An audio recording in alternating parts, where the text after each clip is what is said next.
इंद्रियों को भी प्रयास पूर्वक, शरीर को भी आप प्रयास पूर्वक बिठा देंगे तो फिर मन भागता है। मन जो इंद्रिय है वो सबसे ज्यादा चंचल है। तो कहा कि प्रयास पूर्वक इंद्रियों को वश में करके, अपनी इंद्रियों को, जैसे बच्चों को बिठाना कठिन होता है ना, सब चाहते हैं कि हमारे बच्चे योग करें। टीवी के ऊपर आजकल श्रद्धेय स्वामी जी महाराज, इंडिया टीवी के माध्यम से मैंने 1-2 बार सुना, लोग पूछते हैं, बोले जी ये लॉकडाउन के दौरान और तो जो समस्याएं आई सो आई, पर ये बच्चों को बाहर नहीं निकलना है और बच्चे घर में रह करके पूरा तूफान मचाते हैं, इन बच्चों का क्या करें। बच्चे भी परेशान हैं हमारे से कि बाहर नहीं जाने देते हैं, और उन बच्चों से ज्यादा हम परेशान हैं कि अब इन बच्चों को हम संभालें कैसे, इनको कितना डांटें, कितना पीटें, फिर वो दुखी होते हैं तो कैसे संभालें, पता नहीं चलता। तो महाराज जी बोले उनको योग कराओ। बोल जी योग तो कराएं, तो बैठे तब तो योग कराएं, उनको बिठाएं कैसे, वो तो इतने चंचल हैं। उनको मार पीट के समझा के बिठा भी दिया, 2 मिनट बैठते हैं फिर भागते हैं, फिर कुछ ना कुछ। तो हम ये सोचते हैं इससे अच्छा तो ये सोए ही रहे तो बढ़िया, हम तो कर लेंगे कम से कम। तो ना हमें करने देते हैं ना खुद करते हैं। तो उनमें इतनी चंचलता होती है बच्चे में कि वो लंबे समय तक एक स्थान पे बैठ नहीं पाते हैं। तो बच्चे जैसी स्थिति ही हमारे मन की भी होती है। तो भाई बंधु सबको बिठाना और फिर उनकी इंद्रियों को भी और अपनी इंद्रियों को भी संयम में रखना, ये भी तो एक बहुत बड़ी चुनौती है ना। तो इसलिए यहाँ पर इनको विशेषण लगाना पड़ा, प्रयतेंद्रिय, प्रयास पूर्वक। उनको बार बार बताना पड़ता है, धैर्य पूर्वक बार बार बताना पड़ता है कि इसी में भलाई है, समय निकाल इसके लिए, इसमें भलाई है। और मन को कोई एक बात समझा दी जाती है ना, फिर वो जीवन भर याद रखता है। हमने मन को एक बार समझा दिया कि ये खाना खाने में शरीर की भलाई है, यदि खाना नहीं खाया शरीर ने तो शरीर कमजोर हो जाएगा, रोगी हो जाएगा। इसलिए जैसे ही खाना खाने का नियत समय आता है मन तुरंत तैयार हो जाता है। बल्कि मन हमें प्रेरणा करता है, हमारे पैरों को बताता है कि चल किचन में। कोई दूसरा खाना लाने में देर करे ना तो व्यक्ति खुद जाके वहां पहुंच जाता है जहां खाना बन रहा है, क्योंकि हमने मन को ट्रेनिंग दे रखी है ये। तो वो खाना मन को तो पोषित नहीं कर रहा, शरीर को पोषित कर रहा है। लेकिन मन ये कहना क्यों मानता है? क्योंकि हमने मन को ऐसी ट्रेनिंग दे दी थी।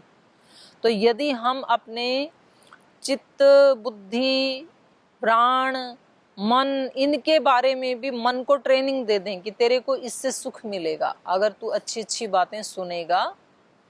ऐसे रामायण, गीता आदि जो ऋषियों के ग्रंथ हैं, वेदवाणी जो वेद मंत्र हैं, अगर तू उसको सुनेगा तो ये जो तेरा भटकाव है, ये जो तेरे अंदर एक अतृप्ति का भाव है, ये चला जाएगा, तू तृप्त हो जाएगा। तो फिर हमारी बात सुनता है मन। जैसे बच्चे को बार बार कोई बात समझाते हैं ना, तो फिर वो बचपन में उसके दिमाग में बैठ जाती है, तो फिर बच्चा जीवन भर भूलता नहीं है। एक बार प्रयास तो जरूर करना पड़ता है बच्चे को कुछ सिखाने के लिए। तो इसलिए यहाँ इनको प्रयास पूर्वक बिठाना पड़ता है। तो इसलिए कहा प्रयतेंद्रिय, स्वयं च बंधुभिः सार्धम प्रयतेंद्रिय शृणुयात्। अपने और अपने भाई बंधुओं के साथ प्रयास पूर्वक इस रामायण की कथा को सुनना चाहिए। स्नानम कृत्वा यथाचारम दंत धावन पूर्वकम, और शरीर को भी शुद्ध करना चाहिए। तो कहा कि पहले यथाचारम, जैसा इसका आचरण है, माने जैसा इसका विधान है, तो क्या करना चाहिए? दंत धावनम, धावन पूर्वकम स्नानम कृत्वा। आचरण या विधान ये है कि पहले दंत धावन करें, उसके बाद शारीरिक स्नान करें, उसके बाद अपने मन में भक्ति भाव का आधान करें और फिर कथा का श्रवण करें। माने शरीर भी शुद्ध हो, दांत आदि इंद्रियां भी शुद्ध हों, और फिर भक्ति के भाव से मन भी शुद्ध हो, और सर्वत्र शुचिता को लेकर के फिर कथा का श्रवण करें। शुक्लांबरधरो शुद्ध गृहम आगत्य वाग्यतः, और कह रहे हैं जहां तक हो सके तो शुक्लांबरधर, शुद्ध घर भी शुद्ध गृहम आगत्य, घर भी शुद्ध होना चाहिए, वस्त्र भी शुद्ध होने चाहिए, और जहाँ तक पॉसिबल हो तो श्वेत वस्त्र धारण करें। तो पहले तो हमारे यहाँ ऐसा विधान ही था कि जब कोई बड़े ऐसे श्रेष्ठ जो संस्कार होते थे ना, उसमें श्वेत वस्त्र धारण करके ही हम उनको संपन्न करते थे। और दक्षिण भारत में तो आज भी ऐसे होता है। दक्षिण भारत में, कर्नाटक में मैंने स्वयं देखा, जो हमारी बेटी श्रद्धा है उसकी शादी मैंने देखी, और भी फिर उसके बाद एक दो जगह मैंने ऐसे देखा। तो जब शादी होती है तो दुल्हन को सफ़ेद साड़ी पहनाई जाती है। उत्तर भारत में तो कहेंगे कि ये तो अपशकुन हो गया पहले ही दिन, क्योंकि यहाँ तो सफ़ेद साड़ी पहनने का मतलब है जिनका पति नहीं रहा, जो विधवा हो गई, उसको श्वेत साड़ी पहनने का विधान है। लेकिन श्वेत वस्त्र जो है वो पवित्रता का प्रतीक है। सरस्वती माता ने श्वेत वस्त्र धारण किए हैं, माने ज्ञान की प्राप्ति के लिए, क्योंकि वो ज्ञान की देवी है सरस्वती माता।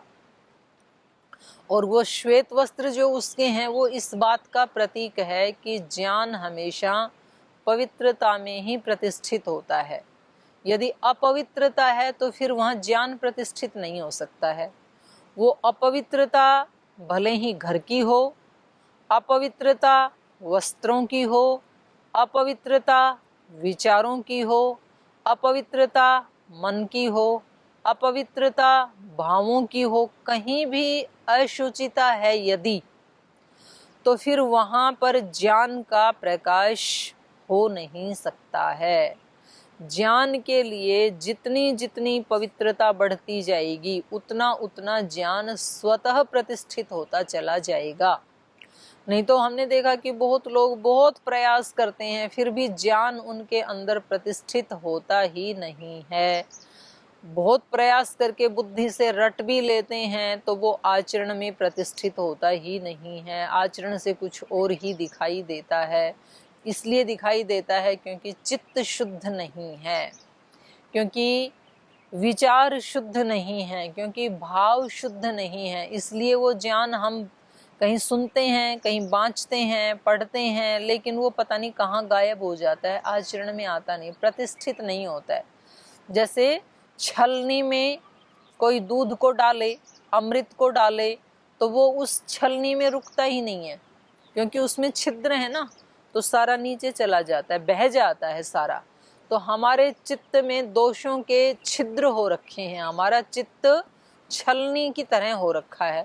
तो इसमें हम अच्छे अच्छे वेद मंत्रों को डालते हैं, अच्छे अच्छे भजन डालते हैं, अच्छे अच्छे महापुरुषों के प्रवचनों को डालते हैं, रामायण की कथा रूपी अमृत को डालते हैं, गीता की कथा रूपी अमृत को डालते हैं, बहुत डालते हैं। आज तक कितना डाला हमने, लेकिन क्योंकि चित्त में अभी छेद हैं तो वो सारा बह जाता है छिद्र होने के कारण।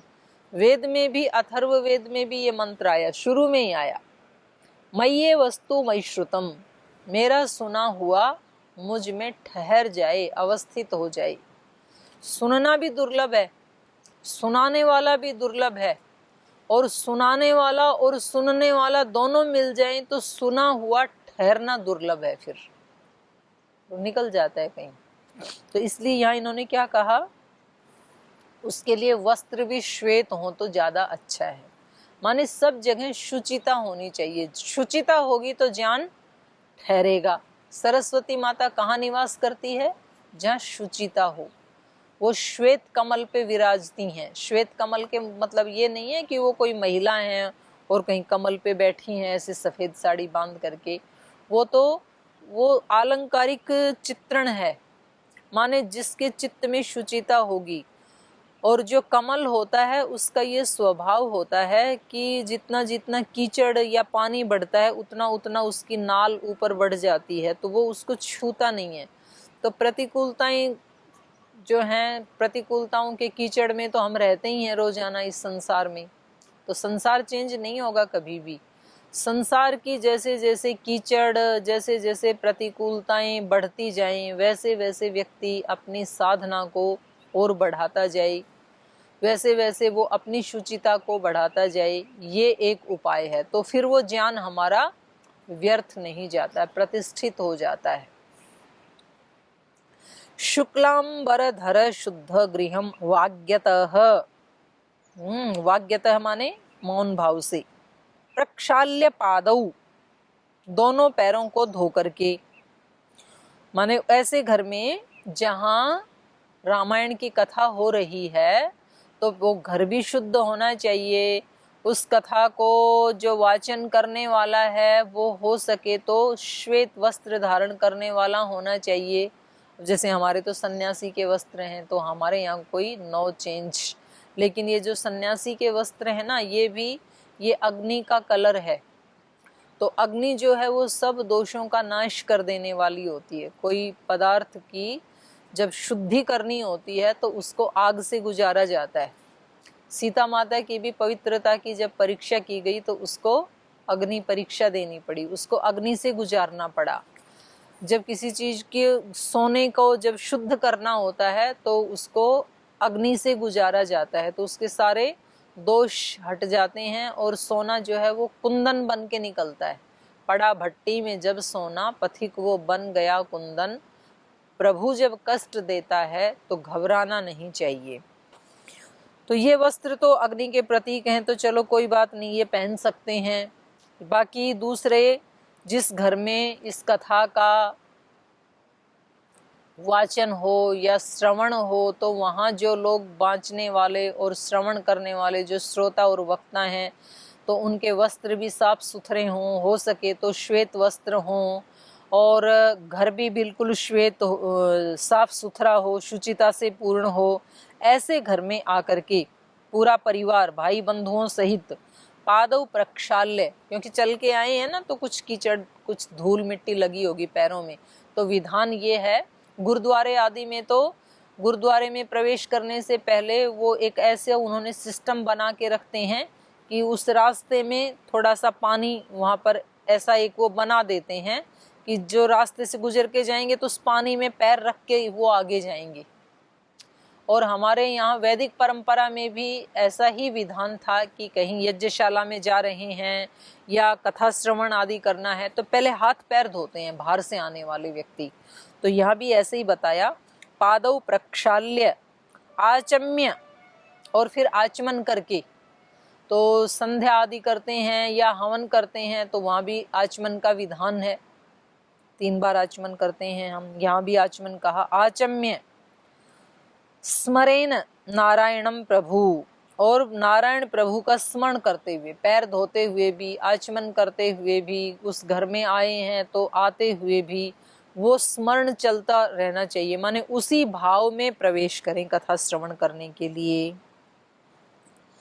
नित्यं देवार्चनं कृत्वा पश्चात् संकल्पपूर्वकं रामायण पुस्तकं च अर्चयेत् भक्तिभावत, आवाहन्नासनाद्यैश्च गन्धपुष्पादिभिव्रतिः ओम नमो नारायणाय इति पूजयेत् भक्तितत्परः, एकवारं द्विवारं वा त्रिवारं वापि शक्तितः होमं कुर्यात् प्रयत्नेन सर्वपापनिवर्तये, एवं यः प्रयतः कुर्यात् रामायण विधिं तथा स याति विष्णु भवनं पुनरावृत्ति दुर्लभम, रामायण व्रतधरो धर्मकारी च सत्तमः, चांडालं पतितं वापि वस्त्रान्नेनापि नार्चयेत्।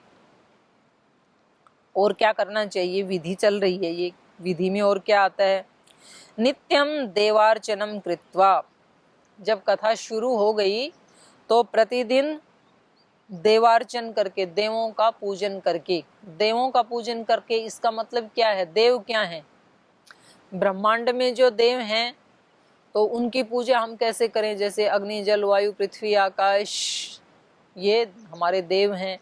तो जब हम यज्ञ आदि करते हैं तो इनकी शुद्धि होती है, जब हम इनका दुरुपयोग नहीं करते हैं तो भी इनकी शुद्धि होती है।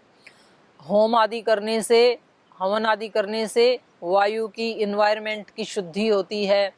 और दूसरे देव हैं हमारी इंद्रियां, तो उन इंद्रियों का पूजा अर्चन करके, उनकी पूजा अर्चन क्या है, उनकी भी शुद्धि करके, जिस जिस आहार से वो, जिस जिस मटेरियल से वो इंद्रियां शुद्ध होती हैं वैसा उनको दे करके।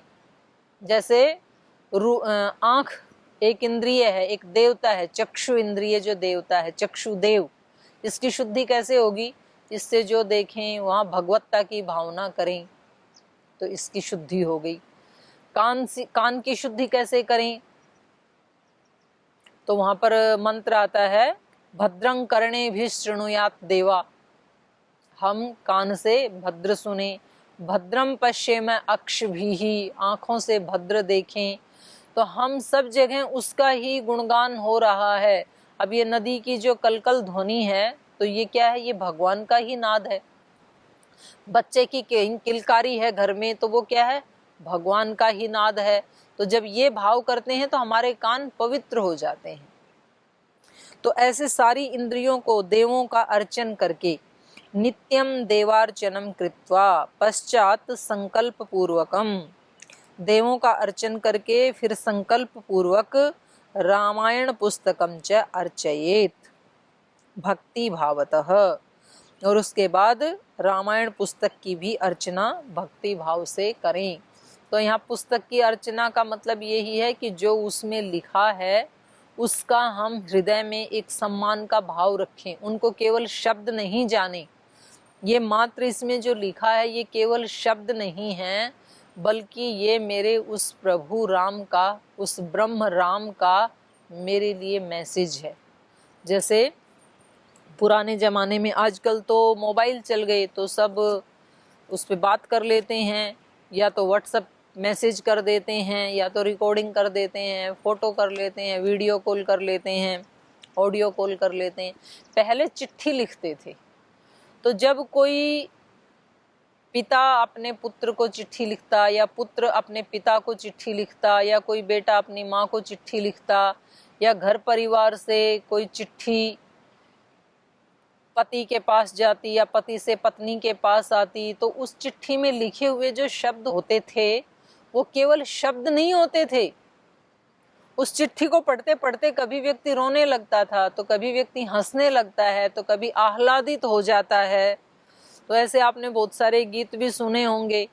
वतन से चिट्ठी आई है, जो सीमा के ऊपर जवान तैनात रहते हैं और घर से कोई मैसेज आ जाता था तो वो उसको लेके कई कई बार पढ़ते थे एक ही चिट्ठी को, क्योंकि उसमें केवल शब्द नहीं होते थे, उसमें कहीं माँ का प्यार छिपा होता था, कहीं बच्चों का दुलार छिपा होता था, कहीं पत्नी का प्रेम छिपा होता था, कहीं अपने गांव का स्मरण छिपा होता था, बहुत कुछ होता है।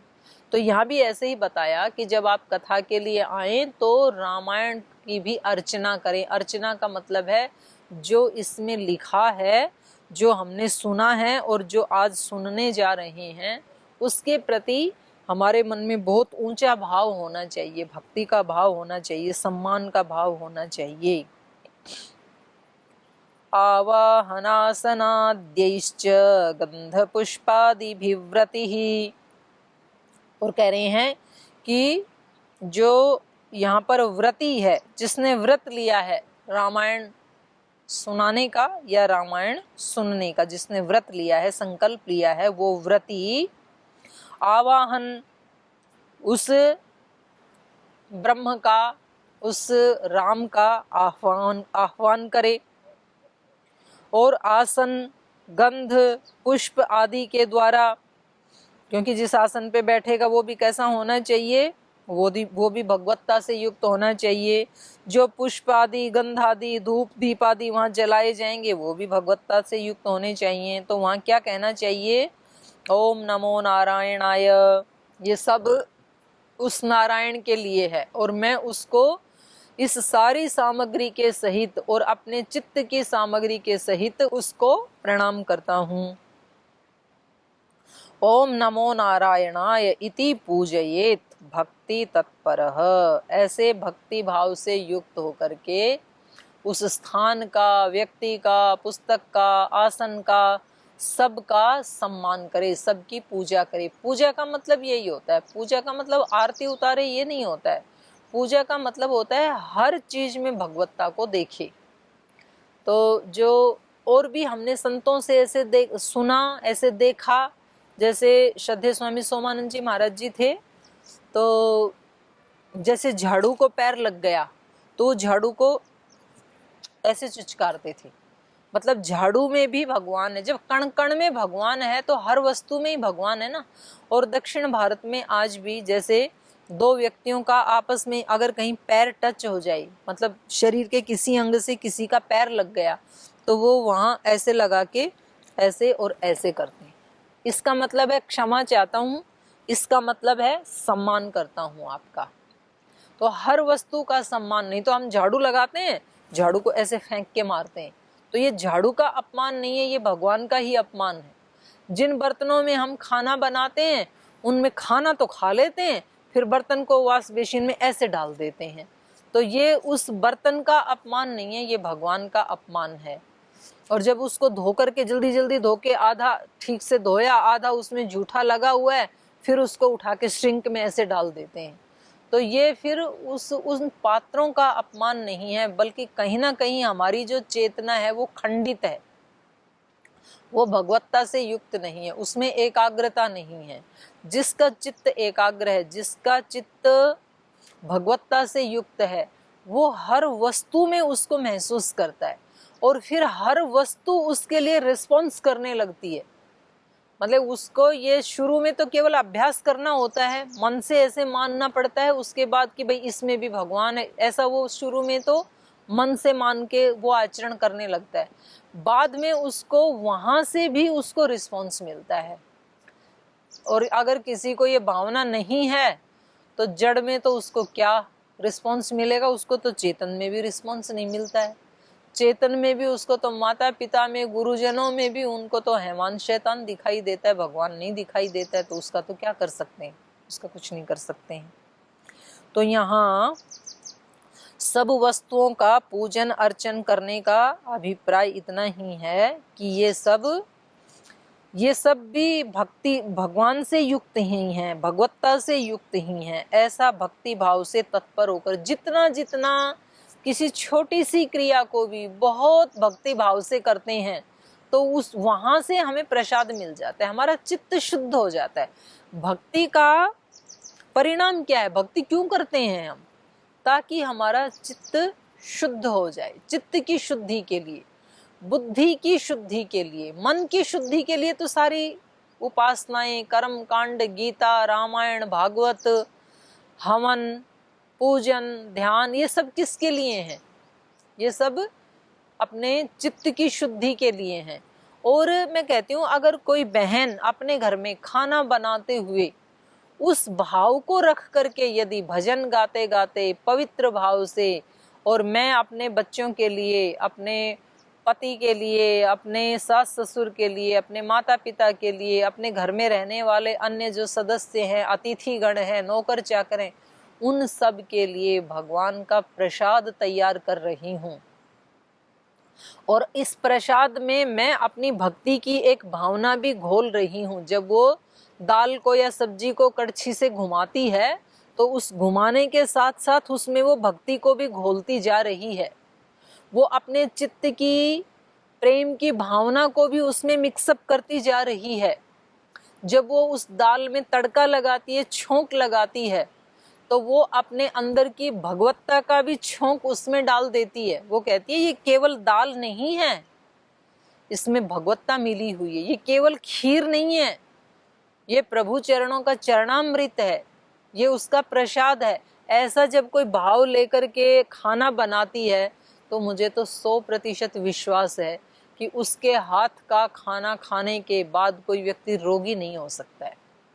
शारीरिक रूप से भी रोगी नहीं हो सकता है, मानसिक रूप से भी रोगी नहीं हो सकता है। इसलिए इस देश की महिलाओं के पास वो शक्ति है कि यदि वो अपनी उस शक्ति का प्रयोग करें तो इस छोटी सी विधि के द्वारा वो इस देश में आरोग्य ला सकती हैं, पवित्रता ला सकती हैं, अशांति को मिटा सकती हैं और सात्विकता और पवित्रता को ला सकती है। क्योंकि खाना तो सबको गृहिणी के हाथ से ही है, बच्चे भी उसी के हाथ का खाते हैं, पति भी उसी के हाथ का खाते हैं, बड़े बुजुर्ग भी, नौकर चाकर भी। तो उनसे आप जैसा आचरण करवाना चाहते हैं, वो भक्ति भाव, वो पवित्रता, वो आप उस खाने में मिला दो जो आप उनसे करवाना चाहते हैं, और निश्चित रूप से वो वैसा ही करेंगे।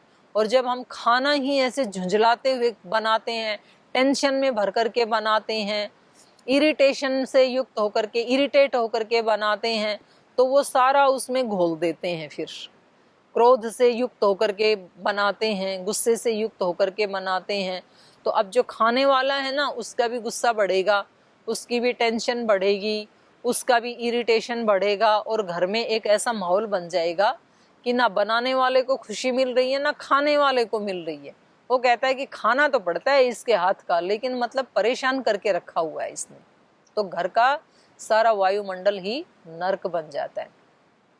तो यहाँ पर जो रामायण की कथा सुनने की जो विधि बताई जा रही है, उसमें एक एक चीज में पवित्रता की बात कही जा रही है। वस्त्र कैसे हो, घर कैसा हो, जब वहाँ आए तो हाथ पैर धो करके आए, और जब वहाँ बैठे तो किस भक्ति की भावना से बैठे, पुस्तक के प्रति भी कैसी भावना रखे, दीप फूल वहाँ पर जो वस्तुएं सामग्री रखें उनके प्रति भी कैसी भावना रखे। जैसे जैसे ये भक्ति की, श्रद्धा की भावना बढ़ती है, श्रद्धा सबसे बड़ी चीज है संसार में, आध्यात्मिक मार्ग में सबसे ऊंचा स्थान है श्रद्धा का, भक्ति का। ज्ञान से भी ऊंचा, ज्ञान भी उसी से मिलता है, श्रद्धा और भक्ति से, उससे पहले ज्ञान भी नहीं मिलता है।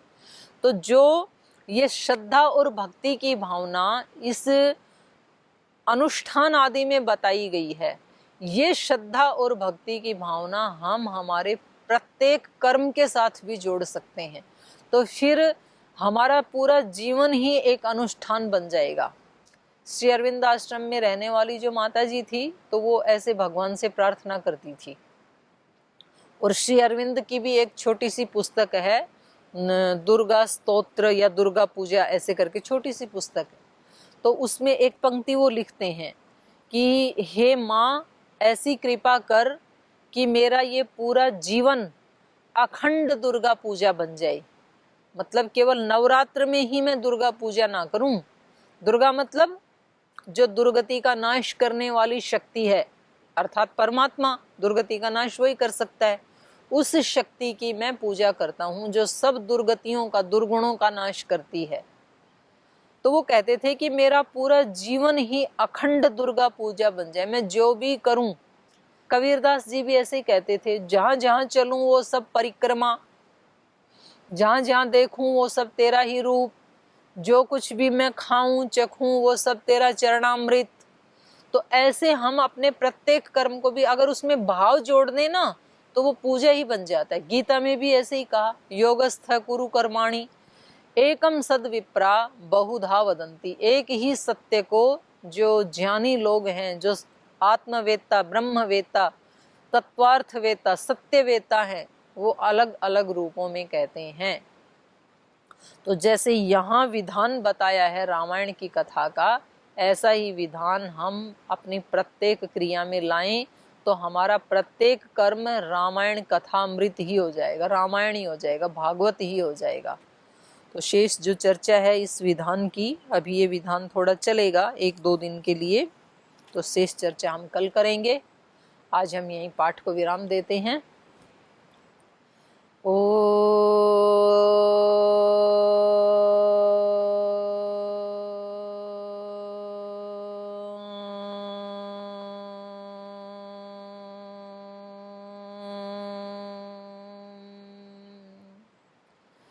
शांति शांति शांति। श्री गुरुभ्यो नमः।